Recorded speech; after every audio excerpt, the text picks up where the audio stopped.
Bismillahirrahmanirrahim. Assalamualaikum warahmatullahi wabarakatuh. Waalaikumsalam warahmatullahi Alhamdulillahi rabbil alamin wa bihi nasta'inu ala umuri dunya waddin wassalatu wassalamu ala asyrafil anbiya'i wal mursalin sayyidina Muhammadin wa ala alihi thayyibin at-tahirin wa ashabihil akraminal muntajabin wa man tabi'ahum bi ihsanin ila yaumiddin amma ba'du. Pemirsa Radio Silaturahim, pendengar Radio Silaturahim dan pemirsa TV Silaturahim, alhamdulillah kita dapat bersama-sama kembali untuk mengadakan renungan bersama dengan berharap pertolongan bimbingan Allah betul-betul dapat kita raih sehingga dapat melalui kehidupan ini dengan tenang dan bahagia. Sebelum ini, marilah kita mulai dengan pembacaan Al-Fatihah yang akan dibacakan oleh murabbi kita bersama, yakni Habib Hussein Al-Atas. Tafadhol Syekh.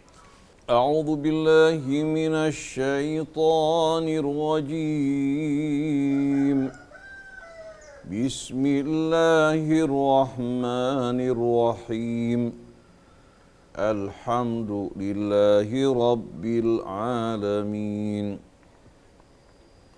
Ar-Rahmanir Rahim. Maliki yaumiddin. Iyyaka na'budu wa iyyaka nasta'in.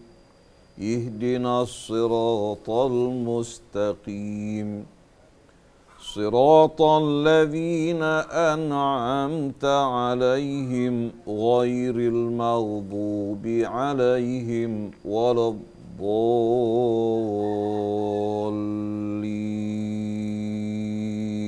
Baik, jamaah yang dimuliakan oleh Allah, tentunya sebagaimana yang kita rasakan sekarang ini, bahwasannya siapapun adanya kita, di level manapun kita berada, saat ini kita merasakan hal yang sama, yakni kesulitan akibat dari sebuah terpaan cobaan akibat COVID-19 Corona. Dan ini levelnya sungguh sangat merata.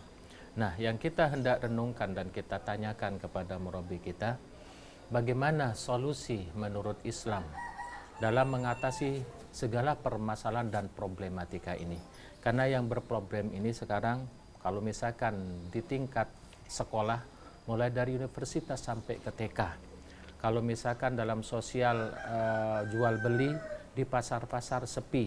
Kalau misalkan dalam profesi, sampai profesi yang paling high leg, paling kelas tinggi, sampai ke tingkat ojek. Ini berproblem semua. Ramayana ditutup sehingga karyawannya bagaimana cara meneruskan kehidupannya. Mereka hanya bercucuran air mata menangis. Pun pula di sekolah-sekolah, yang sekolah swasta, mereka mengandalkan dari SPP untuk membayar gurunya. Bagaimana kalau misalkan wali murid tidak membayarkan SPP ke sekolah? Tentunya ini akan berimbas sangat dahsyat sekali terhadap kelestarian sekolah dan yayasan itu. Dan juga tidak terbatas di situ, yang PNS juga kena imbas juga bermasalah, dikarenakan mungkin uang sertifikasinya akan bermasalah dan uang transportasinya juga bermasalah. Kalau di Jakarta misalkan uang TKD-nya, uang tunjangan kesejahteraan daerah, itu juga akan bermasalah. Masalah semakin masalah menumpuk-numpuk. Bagaimana cara dan keluar dari permasalahan ini?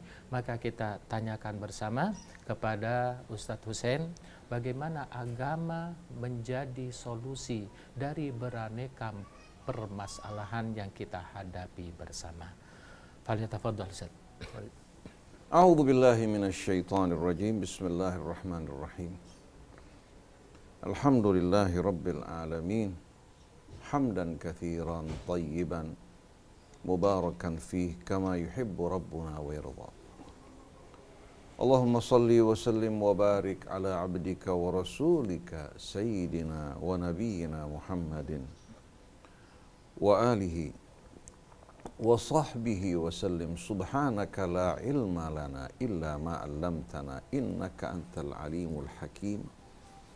wala haula wala quwwata illa billahil aliyyil azim.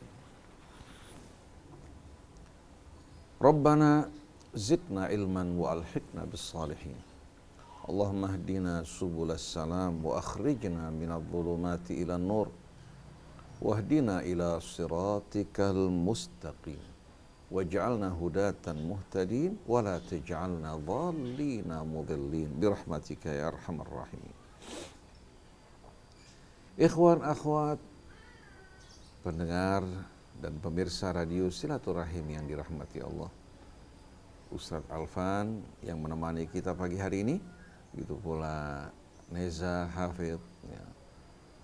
Assalamullahi alaikum jami'an wa rahmatullahi wa barakatuh. Waalaikumsalam warahmatullahi wabarakatuh. Allah subhanahu wa ta'ala menurunkan kitabnya, mengutus Rasulnya, dan Allah subhanahu wa ta'ala melalui kitabnya dan nabinya membimbing kita menuju jalan hidup yang lebih baik atau jalan hidup yang terbaik. Inna hadzal Qur'an yahdi lillati hiya ahsan. Innal hadzal Qur'an yahdi lillati hiya aqwam. Wa yubashshirul mu'minina alladhina ya'maluna as-salihat anna lahum ajran kabira. Wa anna alladhina la yu'minuna bil akhirati a'tadna lahum adzaban alima. Sesungguhnya Al-Quran ini dengan tuntunan, bimbingannya menunjukkan ke jalan yang betul-betul paling lurus, paling ideal, paling sempurna dan penuh keseimbangan.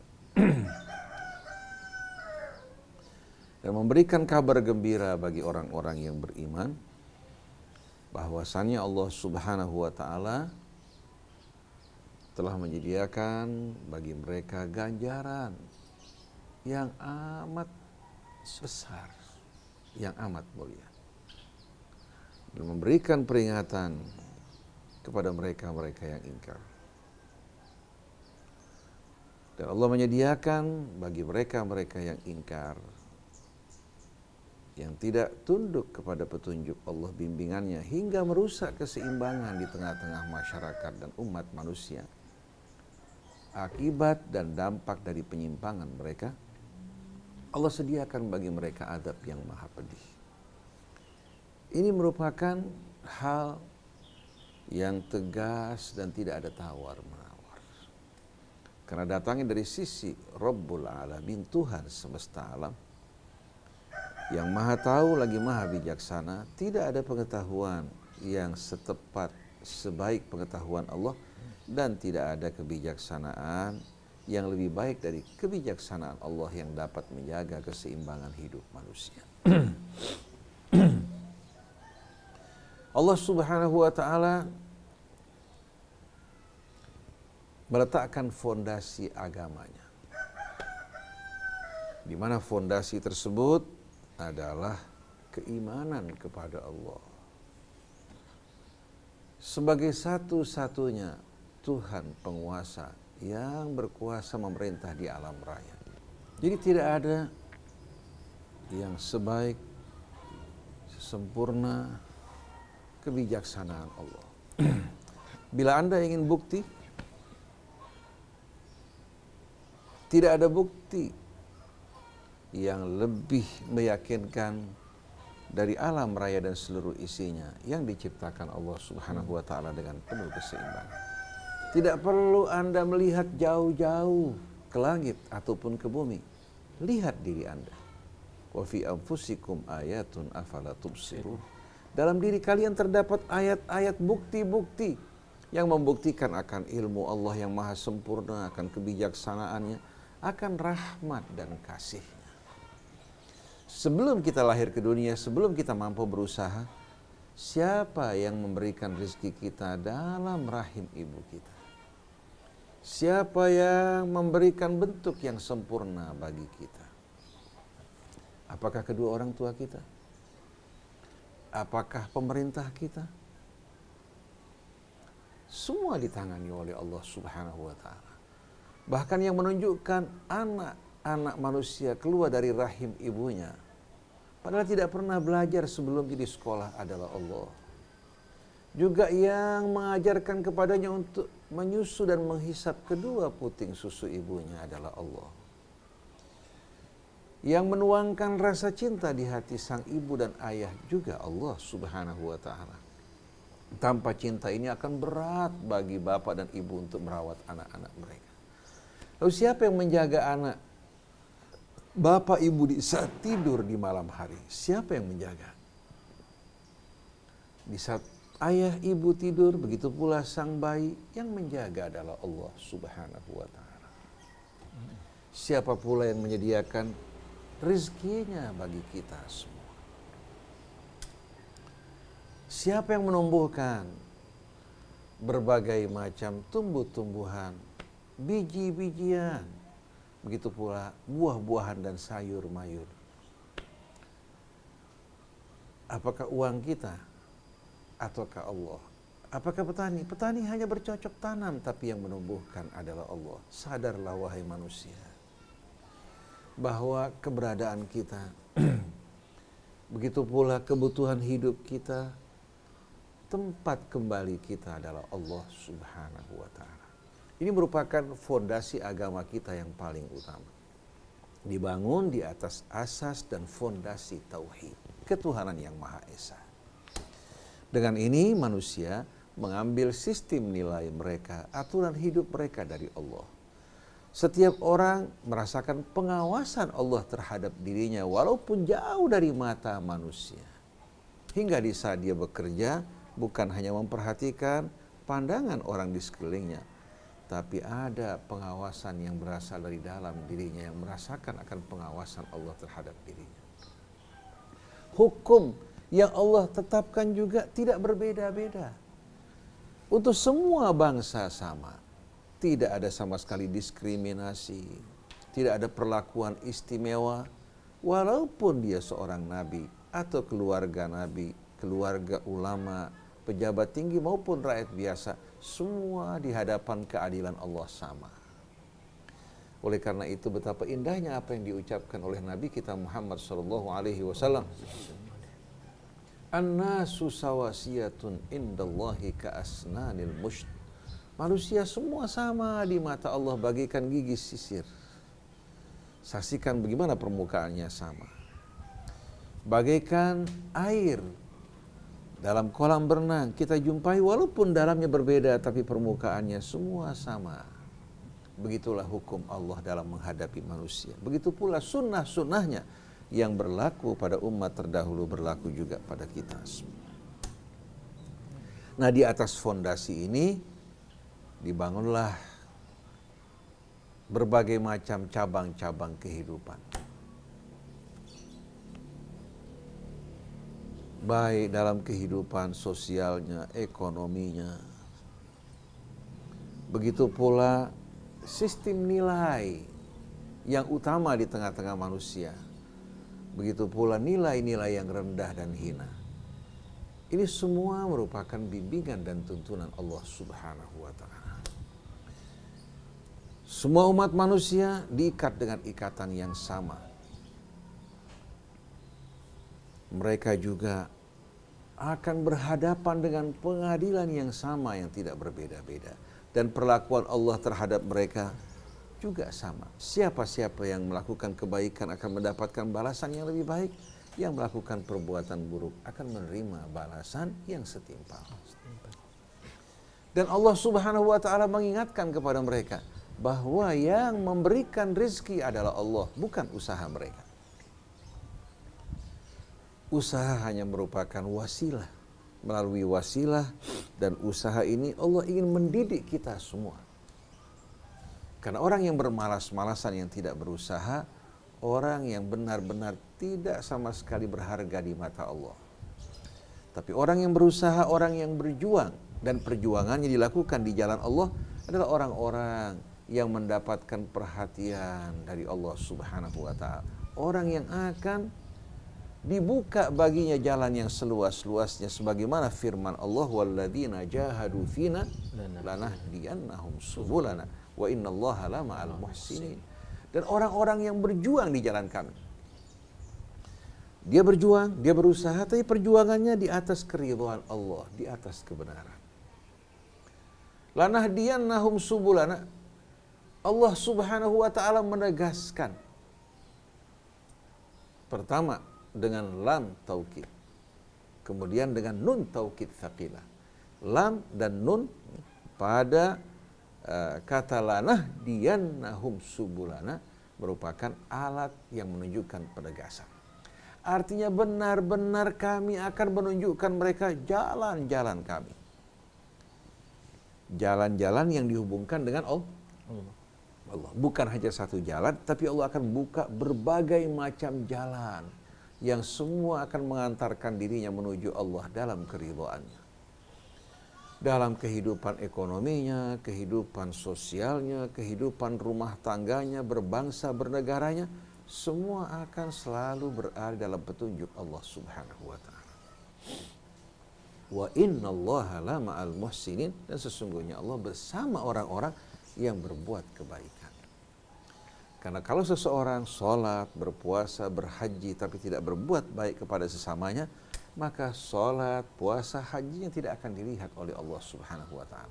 Karena seorang mukmin yang sejati adalah orang yang betul-betul mengabdi kepada Allah, berserah diri padanya dan hatinya penuh rahmat. Di saat dia menjumpai saudaranya butuh, dia tidak akan berlambat-lambatan, berleha-leha untuk membantunya. Di saat dia menghadapi kekurangan dan cobaan, dia bersabar dengan penuh harap kepada Allah. Dan dia tidak berputus asa karena pendek tangannya untuk melakukan usaha. Seperti yang Allah tunjukkan kepada kita melalui kehidupan keluarga Ibrahim alaihi salatu wassalam. Ibrahim yang dilemparkan ke dalam api sedikit pun tidak merasa khawatir. Dia ucapkan hasbunallah wa ni'mal wakil, ni'mal maula wa ni'man nasir. Ketika diperintahkan untuk meninggalkan istri, anaknya di tempat yang tak bertuan, tidak terdapat sebab-sebab kehidupan, dia tidak ragu karena bukan sebab yang menghidupkan, tapi Allah yang menghidupkan dan memberikan rezeki. Atas perintah Allah meninggalkan mereka, ketika dia pergi, dia serahkan mereka sepenuhnya kepada Allah. Sang istri tahu apa yang harus dilakukan. Dia berusaha. Kata sa'i dalam bahasa Arab artinya berusaha. Oleh karena itu kata usaha diambil dalam bahasa Arab dari kata as'a. Cuma sulit menyebutkan ain dalam bahasa Indonesia, maka berubah menjadi usaha yang artinya saya berusaha. Jadi Sayyidah Hajar bersa'i di antara Safa dan Marwah untuk mencari sesuatu yang dapat menghidupkan dirinya dan keluarganya. Setelah dia berusaha, dia berserah diri kepada Allah, mengatakan, ya Allah, apa yang wajib aku lakukan telah aku lakukan. Aku benar-benar berserah diri kepadamu dan mengharap rahmatmu. Baru turun rahmat Allah dan rezekinya kepada Hajar dan putranya. Malaikat membawakan rezeki, kemudian memancarkan zam-zam di tanah yang tandus, kering, kerontang, yang jarang hujan turun. Tapi airnya melimpah diminum oleh bermiliar-miliar manusia hingga kini. Jadi usaha harus, wajib kita berusaha. Tapi ingat, bukan usahamu yang menghidupkan kamu. Usahamu hanya membuka pintu rizki dan rahmat dari sisi Allah dengan syarat usaha kamu, usaha yang berjalan di atas jalan Allah. Walladzina jahadu fina lanahdiyannahum subulana. Begitu juga Sayyidah Maryam alaiha salatu wassalam. Begitu dia melahirkan, dia bersedih pada saat dia dalam keadaan mules. Waktu melahirkan dia berkata, ya laitani kuntu nasiyan mansiya. Coba aku termasuk orang yang dilupakan. Dia menanggung rasa malu, mengandung melahirkan anak tanpa seorang ayah. Apa kata manusia walaupun dia tidak melakukan perbuatan apa-apa. Berat hatinya harus berjumpa dengan orang-orang yang dia kenal. Dia berharap dirinya orang yang tidak dikenal dan dilupakan. Tahu Allah memanggilnya. fanadaha min tahtiha alla tahzani qad ja'ala rabbuki tahtaki sariyya. Allah Subhanahu wa taala memanggil dirinya. Dari bahagian bawahnya terdengar suara, jangan kamu takut dan bersedih. Tuhanmu telah menyediakan bagi kamu saluran air jernih yang membantu kamu dalam persalinan dan membersihkan dirimu dan anakmu. Wa huzzi ilaiki bi jid'in nakhlati tusaqit alaiki rutaban janiyya. Untuk kebutuhan makanmu, nutrisimu, goyangkan pohon korma, dia akan menjatuhkan buah-buah rutab bagimu. Fakuli washrabi wa qarri aina. Makanlah dan minumlah, tentramkan hatimu. Fakuli washrabi wa qarri aina. Kita lihat bagaimana Allah menghibur Sayyidah Maryam alaiha salatu wassalam. Dalam kesendiriannya, ketidakberdayaannya, melahirkan tanpa ada yang mendampinginya. Kemudian Allah Subhanahu wa taala anugerahkan baginya rezeki, tapi bukan tanpa usaha. Pertama-tama diperintahkan untuk menggoyang pohon korma. Kalau orang seperti saya, Ustadz Alfan, menggoyang pohon korma, dia tidak akan menjatuhkan buahnya. Apalagi Maryam yang baru melahirkan. Tapi Allah ingin manusia ini berusaha. Karena sesuatu yang didapatkan dari hasil usaha beda dengan sesuatu yang kita terima tanpa usaha. Jadi Allah mencintai orang yang berusaha, tapi Allah ingatkan bukan usaha yang menghidupkan kamu, tapi Allah Subhanahu wa taala. Ini kabar gembira dari Allah agar kita yang tidak sama sekali memiliki berbagai macam sebab seperti yang dimiliki kebanyakan orang, jangan berputus asa. Allahu yabsutur rizqa liman yasha'u wa yaqdir. Allah yang membentangkan rezekinya bagi siapa yang Allah kehendaki dan membatasinya. Tapi sayang, wa farihu bil hayatid dunya wa mal hayatud dunya fil akhirati illa mata. Ternyata mereka bersenang-senang, bersukaria dengan kehidupan dunia, bangga dengan apa yang mereka miliki. Padahal kehidupan dunia di mata Allah hanya merupakan apa? Merupakan kesenangan yang tidak berarti dibandingkan dengan apa yang Allah janjikan di hari akhirat nanti. Jadi betul-betul rahmat Allah yang tak terhingga yang menjadi harapan orang yang beriman. Mereka berusaha, tapi mereka tidak menyandarkan hidup mereka pada usaha mereka yang tak berarti, tapi rahmat Allah yang mereka dambakan. Jadi harus kita ingat, jangan pernah menggantungkan hidup kita pada usaha kita. Kalau kita bergantung pada usaha kita, jangankan istri dan anak kita, tidak mampu kita menghidupkan diri kita. Karena dalam diri kita terdapat, hadirin sekalian, terdapat betul-betul berbagai macam tuntutan yang tidak mungkin sama sekali kita apa? Kita tangani. Seperti jantung kita yang bekerja, paru-paru kita yang kembang dan kuncup. Begitu pula kedua ginjal kita, fungsi hati kita, pencernaan kita. Adakah salah seorang dari kita yang mengelola semuanya? Begitu seseorang merasakan derita penyakit, dia mulai tidak berdaya, datang ke dokter. Dokter tidak mampu sama sekali untuk mengobatinya, pindah ke dokter yang lain. Ternyata dokter yang lain pun tidak berdaya. Baru pada saat itu dia mengangkat tangan, memohon bantuan dari Allah. Subhanallah, dengan rahmat Allah, hanya dengan sesuatu yang sederhana Allah sembuhkan penyakitnya. Dokter mengobati, kita berobat, tapi yang menyembuhkan adalah Allah. Maka di saat Anda minum obat, jangan lupa Bismillahi wabillah, dengan nama Allah. Wabillah, dengan bantuan Allah. Wala haula wala quwata illa billah. Insya Allah, Allah sembuhkan penyakit kita. Tapi disebabkan karena manusia selama ini telah memutuskan hubungan mereka dengan Allah, akhirnya di saat mereka menghadapi cobaan, Allah tidak turun tangan membantu mereka. Menghadapi corona, karena selama ini kita lupa kepada Allah. Selama ini hanya berhubungan dengan sebab, dengan melupakan Allah. Allah hanya dipanggil pada saat-saat tertentu. Pada saat kita mengadakan acara pembukaannya dengan membaca Al-Quran. Atau katakan pada saat-saat kita ingin syukuran dengan kenikmatan yang Allah berikan pada kita. kita memanggil ustadz untuk memberikan ceramah atau sedekah kepada anak-anak yatim dengan sedikit yang Allah berikan pada kita. Yang Allah berikan begitu banyak, tapi yang kita infakkan sedikit tak berarti. Itu pun dengan rasa bangga, bukan dengan rasa syukur atas nikmat yang Allah berikan kepada kita. Agama hanya diundang pada saat-saat tertentu. Dalam sisi kehidupan yang tak berarti, tapi dalam inti kehidupan, agama diabaikan. Tadi pagi saya menyaksikan sebuah tayangan video pendek dari seorang penginjil yang menyampaikan narasinya di tengah-tengah jalan di New York City. Dia mengatakan kepada penduduk New York, kalian selama ini telah berdosa, Tuhan murka kepada kalian. Datangnya penyakit ini karena dosa-dosa dan kejahatan kalian. Karena kalian selama ini menyembah materi, melakukan aborsi, kalian telah betul-betul tertipu oleh kehidupan dunia, melakukan berbagai macam kejahatan.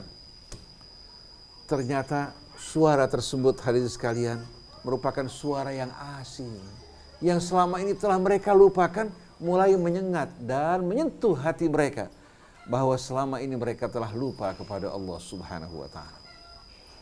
Begitu pula di Indonesia.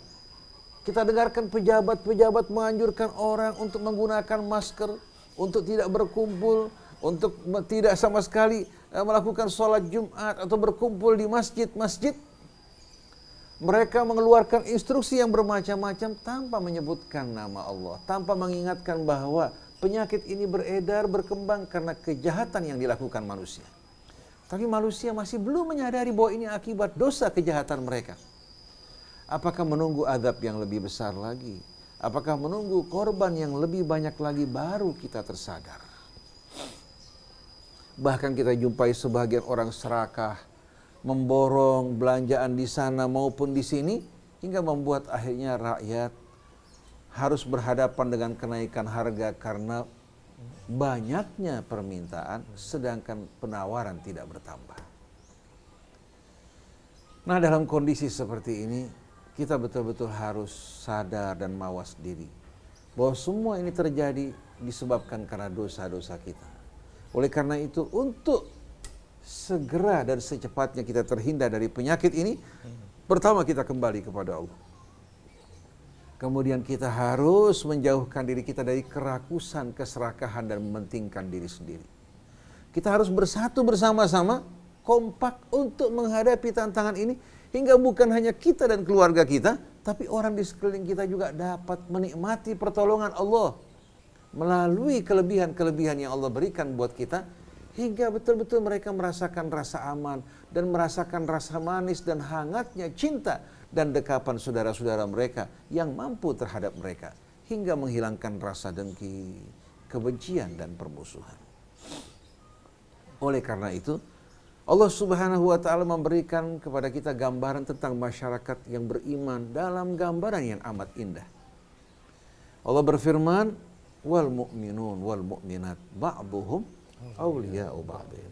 Orang-orang yang beriman, baik pria maupun wanita, apapun suku mereka, bangsa mereka, apapun kelas mereka dan status mereka, sebahagian mereka menjadi wali sebahagian yang lain. Setiap orang punya potensi yang berbeda. Ada yang diberikan kelebihan harta, ada yang diberikan kelebihan ilmu, ada yang diberikan kelebihan kekuatan, ada yang diberikan kelebihan skill. Nah, kalau setiap orang berusaha betul-betul untuk mengabdi kepada Allah dengan apa yang Allah berikan kepada mereka, niscaya akan mampu saling mengisi satu dengan lainnya. Yang kaya mengisi kekosongan mereka-mereka yang miskin. Yang berilmu mengisi kekosongan-kekosongan yang dibutuhkan oleh mereka-mereka yang membutuhkan ilmu. Yang kuat mengisi kekosongan mereka-mereka yang lemah, yang memiliki skill juga demikian. Kalau seandainya hal ini dapat kita lakukan, insya Allah kita akan menghadapi problema ini dengan mudah. Kita akan dapat keluar juga dengan cepat dan rahmat Allah akan turun pada kita, karena Rasulullah mengatakan al-jama'atu rahmat. Jamaah ini merupakan rahmat. Wal furqatu adab, sedangkan berpecah belah adalah adab. Bukan firqah, kalau firqah golongan, kalau furqah perpecahan. Jadi berjamaah itu merupakan apa? Jalan menuju rahmat Allah. Akan membuat kita dinaungi rahmat Allah, tapi bercerai-berai, bergolong-golongan, berkelompok-kelompok, ini yang mengakibatkan kita umat Islam, walaupun kita hidup di negara yang kaya, tapi kita hanya menjadi jongos. Kenapa? Karena kita tidak bersatu di jalan Allah, tapi kita berkelompok-kelompok dan bergolong-golongan. Setiap golongan merasa diri mereka paling baik.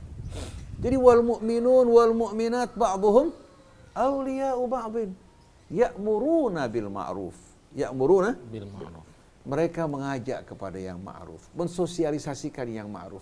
Kata ma'ruf ini bukan hanya sekedar salat, berpuasa, berhaji, bukan. Kata ma'ruf menggambarkan semua kebaikan ya, yang dikenali oleh setiap manusia, bukan hanya orang yang beriman. Ini kembali kepada kebaikan yang bersifat universal, kebenaran yang bersifat universal. Oleh karena itu Allah gunakan kata ma'ruf. Karena apa? Bukan hanya orang yang beriman yang mengakuinya, tapi orang yang tidak beriman pun juga mengakui hal yang sama. Siapa yang mengingkari kejujuran, keadilan, kemudian berbuat baik kepada sesama? Siapa yang mengingkari hal ini? Kecuali orang-orang yang sakit. Tapi manusia selagi dia sehat, berakal, dia memahami betul-betul kebaikan yang bersifat universal. Kemudian wayanhauna 'anil munkar, dan sama-sama mereka memerangi yang mungkar. Allah gunakan kata mungkar bukan kata keburukan, karena orang dalam menilai yang buruk berbeda-beda. Sebagian orang menganggap LGBT baik, sebagian lagi mengatakan buruk. Tapi kata mungkar menjelaskan bahwa ini adalah hal yang diingkari oleh setiap manusia. Karena apa?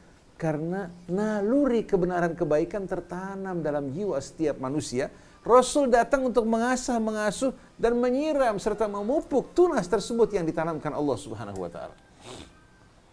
Jadi bersama-sama mereka memerangi yang mungkar. Kemudian wayanhauna wa ya'muruna bil ma'ruf wa yanhauna 'anil munkar wa yuqimuna shalah wa yu'tuna zakah. Mereka bersama-sama mendirikan salat, membangun kebersamaan di hati mereka dan gotong royong. Kemudian wa yu'tuna zakah, mereka bersama-sama mengeluarkan zakat mereka, bukan hanya di bulan Ramadan. Tapi ini merupakan tanda dan ungkapan syukur mereka kepada Allah, berbagi terhadap orang-orang yang membutuhkan. Di saat dia punya kelebihan, dia tidak berpikir untuk ke Hong Kong, ke Bali, ke Amerika, ke Eropa, atau berpesta pora bersukaria, tidak. Di saat dia punya kelebihan, mulai dia berpikir, siapa saudara-saudara saya yang perlu saya bantu. Dia melakukan semua ini panggilan dari nuraninya, yang merupakan ungkapan rasa rahmat dan juga syukurnya kepada Allah yang telah mencukupi dirinya dan keluarganya. Kalau orang yang beriman di hati mereka terdapat rasa rahmat dan kepedulian ini, niscaya hidup ini akan menjadi indah dan damai. Kemudian wa yuti'unallaha wa rasulah, mereka bersama-sama juga mentaati Allah dan Rasulnya. Ulaika sayarhamuhumullah, mereka lah orang-orang yang akan dirahmati Allah, dijauhkan dari penyakit, dibebaskan dari penderitaan, dimudahkan dan dilapangkan hidup mereka, dan dimuliakan serta dimenangkan. Itu merupakan janji Allah. Innallaha azizun hakim, sesungguhnya Allah maha perkasa lagi maha bijaksana. Ini merupakan gambaran dari masyarakat Islam sebagaimana yang diterangkan Al-Quran. Bukan gambaran Islam yang bergolong-golongan, berkelompok-kelompok, bersekte-sekte, tapi Allah Subhanahu wa Ta'ala satukan mereka dengan apa? Dengan predikat yang sama, nama yang sama. Wal mu'minun wal mu'minat ba'duhum awliya'u ba'dhin. Ya, pertanyaannya Ustaz, ini sangat bagus sekali untuk menyikapi problema yang ada sekitar kita sekarang ini. Nah, permasalahannya tingkat kebersatuan umat atau masyarakat itu sejauh apa sekarang ini, Ustaz? Kita dengar bahwa pemerintah hanya menginstruksikan saja, hanya punya instruksi, tapi kenyataannya nggak punya solusi. Bahkan instruksi itu bagian dari masalah, Ustaz. Yang kaya juga tidak mendermakan, padahal mendermakan itu bagian dari solusi gitu loh. Yang berpengaruh juga sibuk dengan dirinya masing-masing. Nah kalau seperti ini tingkat kebersamaan dan kesadaran untuk mengatasi permasalahan kan belum ada. Iya. Jadi memang seperti yang Ustaz Arfan tadi sebutkan, bahwa kondisi masyarakat kita ini betul-betul amat rapuh. Amat rapuh. Baru berhadapan dengan corona, kita sudah kalang kabut. Bagaimana kalau kita berhadapan dengan serangan gempuran yang datang dari luar? Menghadapi corona sudah berusaha untuk menjauh dari masjid. Saya bisa bayangkan bagaimana di saat kita mendapatkan serangan yang datang dari luar. Kalau kondisi seperti ini jiwa umat Islam, saya yakin mereka akan sembunyi di rumah masing-masing. Bahkan mungkin sebahagian besar siap untuk berkhianat menjual bangsa dan negaranya. Karena saya jumpai berapa banyak pejabat-pejabat kita, begitu juga rakyat-rakyat kita, bahkan ulama kita yang berdiam berpangku tangan menyaksikan nasib bangsa yang seperti ini. Bangsa yang tergadai, negara yang tergadai, walaupun negara ini mendapatkan limpahan nikmat karunia yang tak terhingga, tapi kita saksikan kecemburuan terhadap kehormatan bangsa negara hampir dikatakan tidak ada. Oleh karena itu tugas ulama pada saat ini untuk melakukan edukasi, mengingatkan umat di bawah. Kalau berharap kepada pemerintah di atas, maka jangan harap persoalan ini akan selesai. Kita bekerja sama dengan pemerintah di jalan Allah. Bekerja sama di jalan Allah Subhanahu wa ta'ala. Bukan karena menginginkan kedekatan dengan pemerintah, tapi kita menginginkan kedekatan dengan Allah Subhanahu wa ta'ala. Selagi seruan pemerintah ke arah yang positif dan baik, kita sambut. Tapi selagi mereka menyeru ke arah yang tidak benar, kita menolak untuk menerimanya. Maka dalam hal ini, pemerintah harus turun tangan. Sebagai contoh, berkaitan dengan PHK yang dilakukan oleh pihak Matahari. Apakah ini sesuai dengan Pancasila? Saya bicara apakah sesuai dengan Pancasila yang menegaskan keadilan sosial itu merupakan salah satu silanya.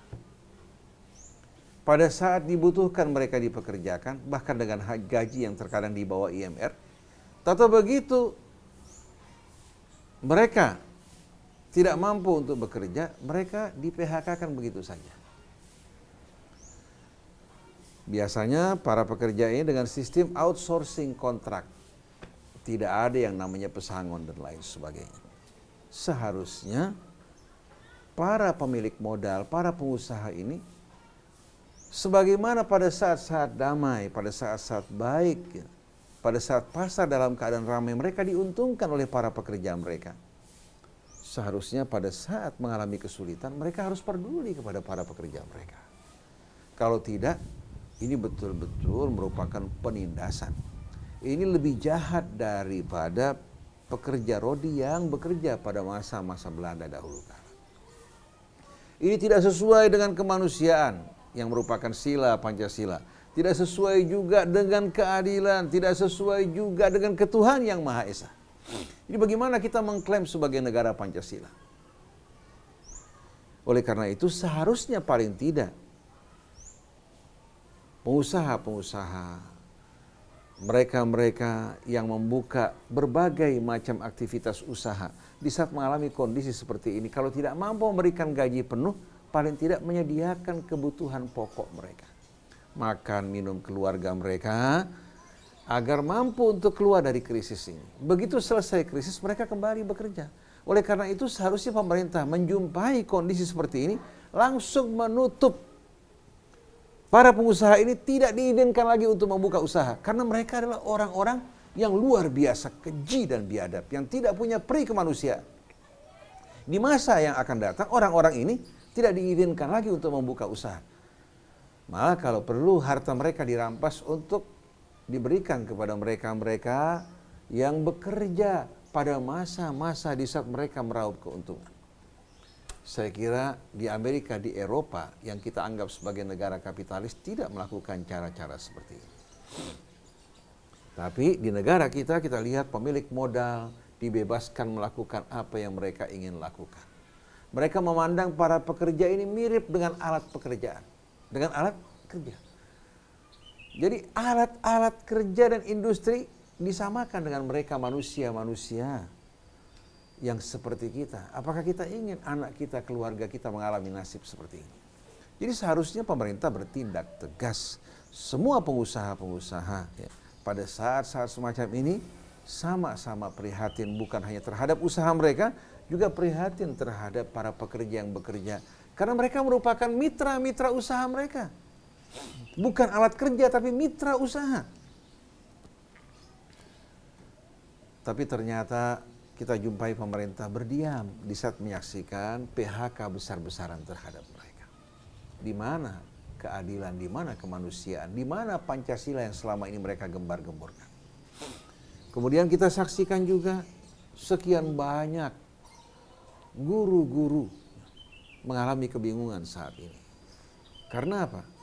Karena banyak sekolah-sekolah yang bergantung pada SPP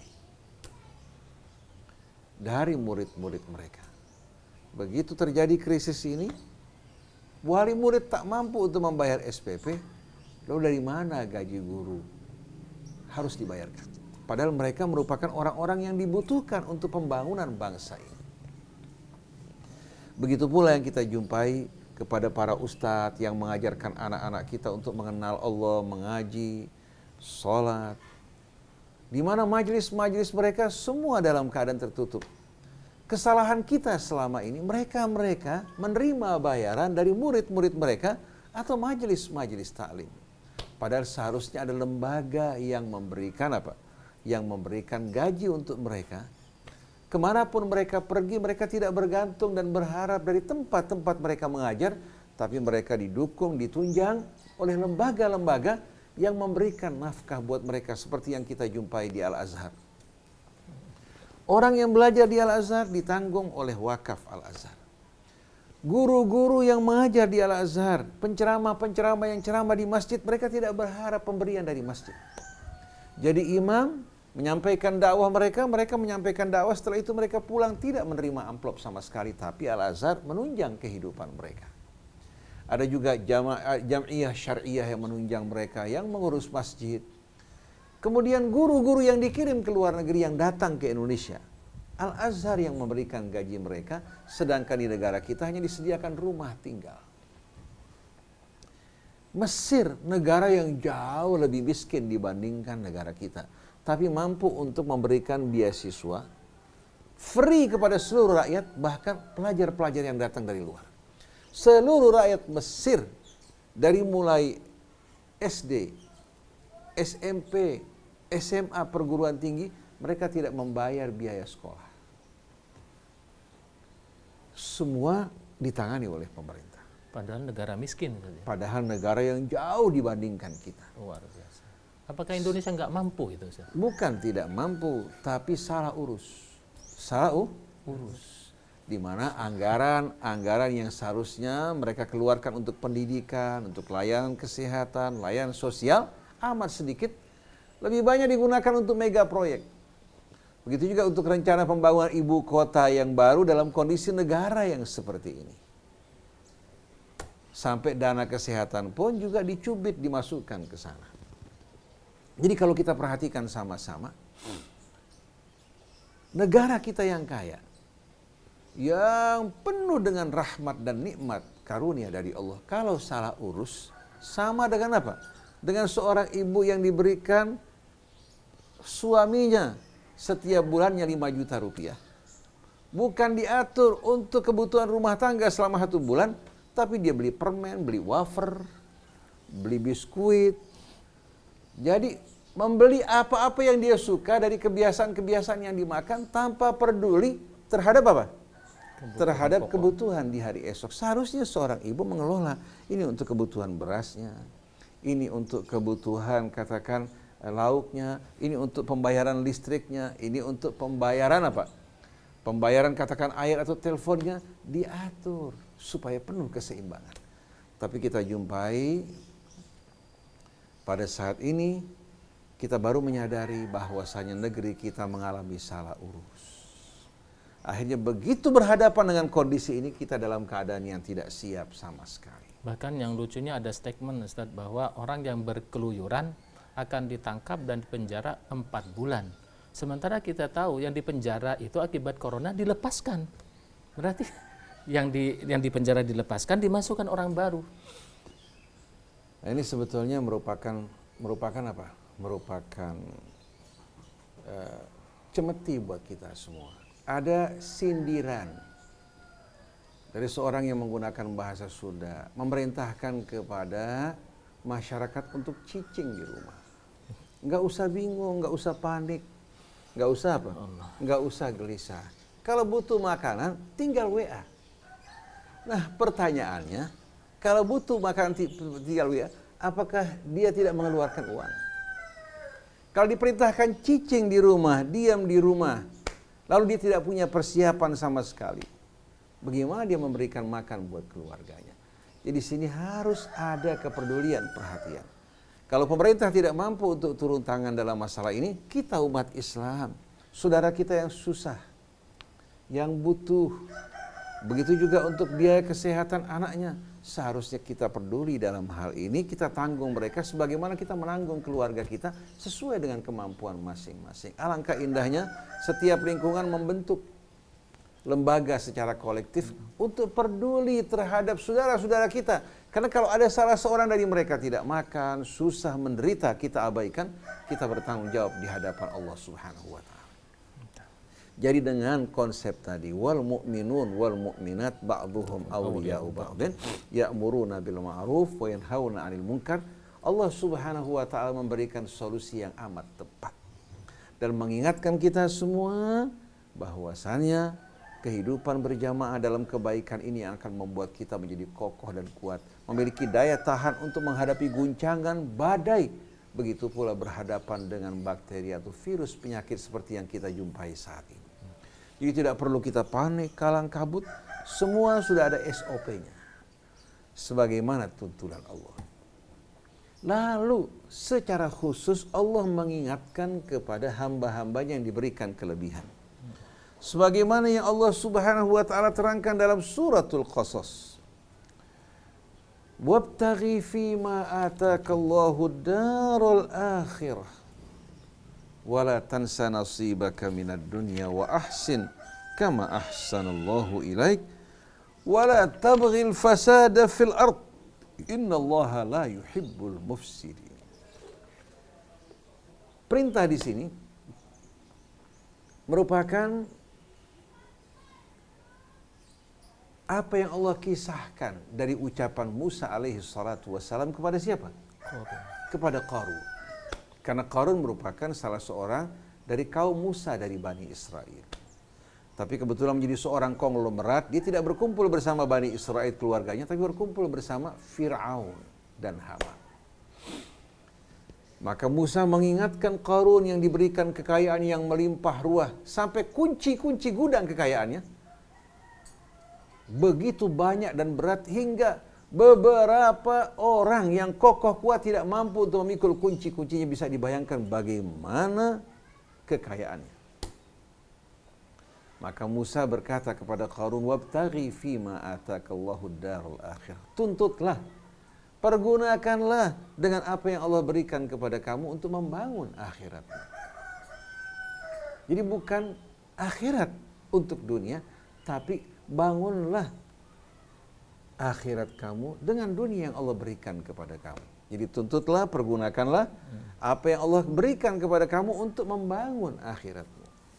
Tapi walatan sanasibaka minad dunya, jangan kamu lupakan kebutuhan kamu dari duniamu, diri kamu, keluarga kamu, anak-anak kamu. Tapi setelah kamu mencukupi keluarga kamu, gunakanlah kelebihan yang Allah berikan pada kamu untuk membangun akhiratmu. Wa ahsin kama ahsanallahu ilaik, dan berbuat baiklah sebagaimana Allah telah berbuat baik kepada kamu. Ini teguran yang halus. Sebagaimana Allah telah berbuat baik kepada kamu dengan melimpahkan nikmatnya, berbuat baiklah kamu terhadap sesama manusia. Wala tabghil fasada fil ard, dan jangan kamu melakukan atau mengusahakan kerusakan di atas muka bumi. Innallaha la yuhibbul mufsidin. Sesungguhnya Allah tidak menyukai orang yang melakukan kerusakan. Nah, yang terjadi di tengah-tengah kita saat ini adalah hukuman dan peringatan Allah karena kerusakan yang selama ini kita lakukan di tengah-tengah masyarakat dan lingkungan hidup kita. Jadi jangan salahkan takdir Allah. Jangan salahkan Allah dan mengatakan bahwa Allah kejam terhadap hamba-hambanya. Tapi hendaklah kita mengoreksi diri kita. Bukankah semua ini merupakan akibat dari perbuatan yang kita lakukan? Qarun dengan sombong mengatakan apa? Qala innama utituhu ala ilmin indi. Bahwasanya semua ini saya dapatkan dengan ilmu dan usaha saya pribadi. Awalam ya'lam annallaha qad ahlaka min qablihi minal quruni man huwa asyaddu minhu quwwah. Apakah dia tidak melihat ke belakang bahwa Allah telah membinasakan umat-umat generasi sebelum dia yang jauh lebih kuat dari Qarun, dengan kesombongan, kebanggaan mereka dibinasakan oleh Allah Subhanahu wa taala. Wala yus'alu an dzunubihimul mujrimun. Dan orang-orang yang melakukan kejahatan tidak perlu lagi ditanya tentang dosa-dosa mereka. Di mana semua dalam kitab Allah tercatat. Dan orang-orang yang melakukan kejahatan ini tidak akan mendapatkan muka dari Allah Subhanahu wa taala. Ini pelajaran buat kita semua. Bahwa pada saat ini dengan nikmat yang Allah berikan kepada kita, Allah memberikan kita kemuliaan untuk membantu dan memberi, bukan untuk menyombongkan diri. Begitu kita menyombongkan diri, kita akan mengalami bencana yang kita undang oleh perbuatan dan sikap kita sendiri. Oleh karena itu seharusnya para pemimpin kita di atas, mulai mereka bersama-sama dengan tokoh masyarakat, dengan ulama kita, berusaha untuk melakukan inventarisir mereka-mereka yang membutuhkan. Baik mereka-mereka yang tadinya punya pekerjaan, kehilangan pekerjaan, pemerintah menjadi penengah untuk mengawasi bagaimana para pengusaha memperlakukan karyawan mereka yang bekerja bersama mereka. Kalau melakukan tindakan-tindakan yang tidak benar, pemerintah harus turun tangan, jangan berpihak kepada para pengusaha. Kemudian juga memperhatikan kebutuhan para guru yang sekarang tidak lagi bekerja seperti biasanya. Di mana banyak sekolah-sekolah swasta tak mampu untuk memberikan gaji guru karena murid-murid tidak mampu untuk membayar SPP. Di masa akan datang kita berharap sekolah itu bukan lagi bisnis, tapi semua sekolah kebutuhan guru mereka ditanggung oleh lembaga-lembaga yang bagaimana? Yang membiayai kebutuhan sekolah dari mulai guru, demikian pula kebutuhan murid. Kemudian lembaga-lembaga ini mendapat dukungan dari mereka-mereka yang memiliki apa? Harta. Begitu pula dari anggaran pemerintah. Kalau seandainya disatukan, dikumpulkan, niscaya kita akan mampu betul-betul untuk mensejahterakan anak-anak kita hingga mereka dapat menikmati sekolah tanpa harus sama sekali dibebani oleh biaya pendidikan yang begitu mahal. Begitu pula rumah sakit. Di Jepang sebagai contoh, rumah sakit tidak diizinkan untuk menjadikan rumah sakit sebagai lembaga usaha. Di mana orang-orang semua dilayani kebutuhan kesehatan mereka. Begitu pula di Australia. Betul, Australia mengambil pajak yang cukup tinggi dari rakyatnya, tapi rakyat di saat mereka sakit, semua biaya pengobatan ditanggung oleh apa? Oleh pemerintah. Rakyat diperlakukan bagaikan anak-anak mereka. Hak-hak mereka termasuk juga mereka-mereka yang memiliki permanen residen, tidak memiliki kewarganegaraan, diperlakukan sama. Nah, kenapa India mampu memberikan beasiswa untuk rakyatnya sekolah? Mesir yang miskin mampu untuk membebaskan biaya pendidikan. Kenapa Indonesia tidak mampu melakukan hal yang sama? Oleh karena itu seharusnya perhatian yang terbesar dari para pemimpin di atas, bagaimana mereka betul-betul menyediakan apa-apa yang dibutuhkan rakyatnya. Baik dari mulai layanan kesehatan, kemudian kebutuhan pangan bagi mereka-mereka yang tidak mampu, begitu juga biaya pendidikan. Ini hal-hal yang pokok yang akan betul-betul menjadi penentu kebangkitan bangsa, harus mendapatkan perhatian. Kemudian berkaitan dengan pembangunan infrastruktur disesuaikan dengan kemampuan kita. Dan harus diingat, pengembangan jalan, kalau kita perhatikan dengan pertumbuhan jumlah kendaraan tidak sebanding sama sekali. Di mana volume kendaraan meningkat secara berlebih-lebihan yang bisa dibatasi. Kenapa tidak mencontoh negara-negara seperti Singapura yang membatasi jumlah kendaraan? Kemudian menentukan sebahagian kendaraan mewah hanya beroperasi pada hari libur atau malam hari setelah jam kerja, dikenakan pajak yang ringan. Tapi kalau sekarang ini kita jumpai dari hari demi hari, jumlah kendaraan begitu pula roda 2 berkembang dengan begitu banyak, sampai kita keluar dari pintu rumah kita sudah menjumpai kemacetan. Berapa banyak bahan bakar yang harus kita gunakan, pemborosan bahan bakar, waktu yang terbuang, maka produktivitas kita menurun secara drastis, tapi dengan biaya yang begitu luar biasa. Tapi kalau jumlah kendaraan dikurangi, diperbanyak kendaraan-kendaraan umum yang betul-betul comfortable, di mana kendaraan tersebut nyaman. Kalau perlu mobil-mobil kecil dikurangi, kalau perlu kendaraan pribadi pada masa-masa jam kerja tidak diizinkan keluar. Pada jam-jam berangkat katakan kerja maupun sekolah tidak diizinkan, semua menggunakan kendaraan umum.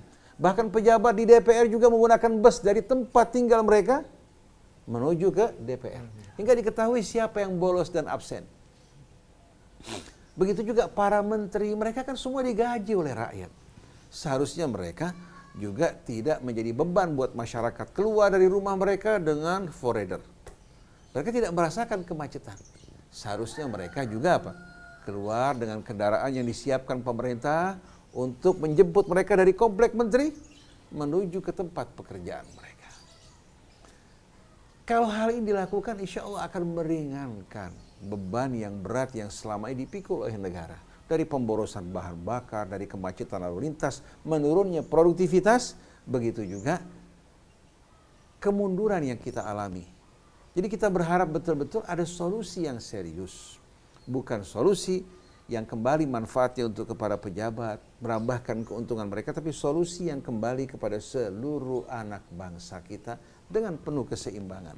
Rakyat menghormati para pejabatnya, pejabatnya menyayangi, mencintai rakyatnya. Itu yang kita inginkan. Oleh karena itu, berhadapan dengan problem yang kita hadapi pada saat ini dibutuhkan kerjasama antara para pemimpin di atas dan rakyatnya. Nah, sebelum pemimpin bergerak, kita rakyat di bawah ini bergerak. Apalagi menyongsong bulan Ramadan, bagaimana sama-sama kita kalau memiliki kelebihan kita melihat tetangga kita, walaupun hanya satu gelas apa? Satu gelas beras atau setengahnya, jangan biarkan diri kita kikir dengan kebaikan yang mampu kita lakukan. Hingga Nabi mengatakan, ittaqullah walau bisyiqqi tamrah. Bertakwalah kepada Allah, lindungi diri kalian dari api neraka walaupun sebutir korma kalian bagi menjadi 2, kalian berikan untuk saudara kalian. Nah, sekarang kita masih punya simpanan uang, tapi kita kikir takut kalau kita jatuh miskin. Sedangkan pada masa Nabi, sahabat-sahabat Nabi terkadang satu hari hanya menjumpai satu butir korma yang mereka isap-isap dengan mulut mereka. Seperti dalam satu misi perjuangan dan perang, Nabi memberikan satu kirbah korma, satu kantong kulit korma untuk perjalanan perang. Para sahabat masing-masing dibagikan dalam perjalanan satu butir korma. Mereka hisap-hisap sambil mereka menuju ke arena perjuangan. Sekembalinya mereka dari perjuangan, mereka mendapatkan sedikit ghanimah, atau di tengah jalan mereka menjumpai seekor ikan yang besar yang terdampar di tepi pantai. Rizki dari Allah yang Allah kirimkan buat mereka. Lalu mereka makan dari ikan tersebut, sebahagiannya mereka keringkan, mereka dendengkan, mereka bawa ke Madinah. Lalu mereka bercerita kepada Rasulullah SAW. Rasulullah mengatakan, berikan bahagian untuk kami. Kebersamaan yang amat indah. Kehidupan yang sulit dulu mereka hadapi dengan kebersamaan. Begitu pula kita, kalau bersama-sama, tidak ada satu insya Allah yang tidak mampu kita selesaikan. Jadi mari bersama-sama kita bersatu dalam agama Allah, berpegang pada talinya, kemudian menumbuhkan rasa rahmat dan keadilan dalam hati kita. Jangan hanya bekerja untuk diri kita dan keluarga kita, tapi kita bekerja untuk masyarakat banyak. Insya Allah dengan mengharapkan keridhaan Allah di jalan Allah, Allah akan membuka jalan keluar dan solusi yang bermacam-macam. Subhanakallahumma wa bihamdik, Asyhadu an la ilaha illa anta astaghfiruka wa atubu ilaik. Wal afu minkum. Wassalamualaikum warahmatullahi wabarakatuh. Alhamdulillah jamaah sekalian, telah tadi kita dengarkan uraian yang sangat elok, yang sangat indah sekali, yang mestinya ini bukan sebatas narasi, akan tetapi membutuhkan aplikasi. Oleh karenanya kepada saudara kami yang sedang bermasalah di tempat kerjanya ditutup lalu di PHK, satu hal yang kami dapat serukan, bahwa bukan pekerjaan yang dapat menghidupkan kita, tetapi kehidupan kita adalah ditanggung oleh Allah Subhanahu wa taala. Justru dalam kondisi yang seperti sekarang ini menjadi education kita, pendidikan kita bersama untuk menghadapi problematika kita bersama ini dengan bersatu padu, lintas lapisan dan lintas golongan. Yang kaya bersatu juga dermakan hartanya, yang pejabat bersatu juga dengan artian melindungi dan menyayangi rakyatnya, yang miskin bersatu dengan bersabar, insya Allah. Dan kita berdoa mudah-mudahan problema ini segera berakhir dan berending dengan keridhaan Allah Subhanahu wa taala. Sampai di sini, kurang lebihnya mohon maaf. Terima kasih atas segala atensi dan partisipasinya. Insya Allah kita jumpa lagi. Wassalamualaikum warahmatullahi wabarakatuh. Waalaikumsalam.